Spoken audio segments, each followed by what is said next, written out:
نئے چینی سال کا پہلا دن ہر سال مختلف تاریخوں کو پڑتا ہے۔ وجہ اس کی یہ ہے کہ یہ چاند اور سورج کی گردشوں سے مل کر بنتا ہے۔ عمومی طور پر یہ جنوری یا فروری میں منایا جاتا ہے۔ مشرق بعید میں موسم سرما کا اختتام اور موسم بہار کا آغاز اسی موقع پر ہوتا ہے۔ کسان اس موقع کا فائدہ اٹھا کر بہار کو خوش آمدید کہتے ہیں اور نئی فصل کاشت کرتے ہیں۔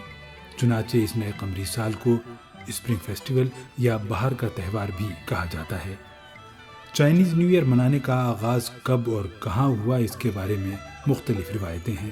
بہرحال سبھی اس بات پر متفق ہیں کہ لفظ نیان، جس کے معنی جدید چینی زبان میں سال یا برس کے ہیں، دراصل ایک خوفناک درندے کا نام تھا جس نے چائنیز کیلنڈر کے نئے سال کے آغاز سے پہلی رات لوگوں کا شکار شروع کر دیا تھا۔ روایت یہ ہے کہ نیان نامی اس بلا کا منہ بہت بڑا تھا جس سے وہ بیک وقت کئی لوگوں کو نگل جاتی تھی۔ لوگ بہت خوفزدہ تھے۔ ایک روز ایک بوڑھا آدمی ان کی مدد کو آیا، یہ کہتا ہوا کہ وہ اس بلا جیسے درندے کو قابو کر لے گا۔ اس نے نیان سے کہا، میں جانتا ہوں کہ تم بہت بہادر اور قابل ہو، مگر تم انسانوں کو کھا رہے ہو جو اس قابل بھی نہیں کہ کھائے جائیں۔ تمہیں تو چاہیے کہ دنیا میں موجود دیگر درندوں اور بلاؤں کا شکار کرو۔ نیان نے اس کی بات مان لی اور وہ تمام درندوں کو نگلنے لگا جو دنیا بھر میں لوگوں کو پریشان کرتے تھے اور ان کے پالتو جانوروں کا وقتاً فوقتاً شکار کیا کرتے تھے۔ اس کے بعد وہ بوڑھا اس درندے نیان پر سوار ہو کر کہیں دور نکل گیا اور لوگوں نے اسے لافانی دیوتا کا درجہ دے دیا۔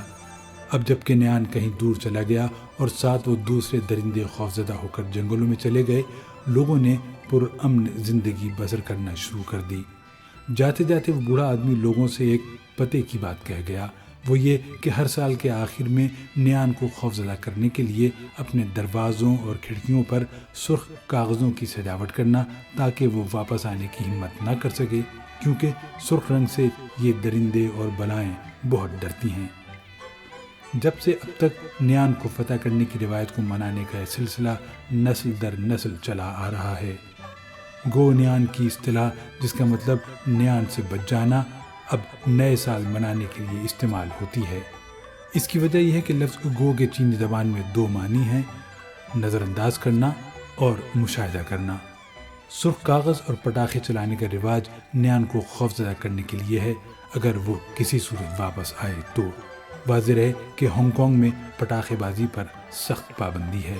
مزے کی بات یہ ہے کہ لوگوں کی اکثریت اس بات سے ناواقف ہے کہ وہ ایسا کیوں کرتے ہیں، یعنی سرخ کاغذ کی سجاوٹ اور پٹاخے بازی، سوائے اس کے کہ وہ سمجھتے ہیں کہ ان کی اس دھوم دھام میں رنگ اور آواز کا اضافہ ہو جاتا ہے۔